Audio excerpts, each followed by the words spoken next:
موعد مباراة نادي الترجي التونسي وبيترو أتلتيكو الأنغولي. وقبل ما نبدأ بالفيديو نتمنى دعم الفيديو بلايك والاشتراك في القناة ليصلكم كل جديد منا.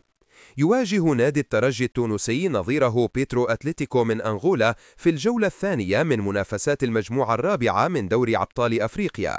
وكان أن تعادل الترجي التونسي مع الملعب المالي في الجولة الأولى، ويتصدر نادي بيترو أتلتيكو المجموعة ب3 نقاط، وفي الوصافة الترجي برصيد نقطة، وفي المركز الثالث الملعب المالي برصيد نقطة، والمركز الرابع سيمبا بدون نقاط. وتقام مباراة الترجي التونسي وبيترو أتلتيكو على أرضية ملعب جان جاك نادالا في أنغولا.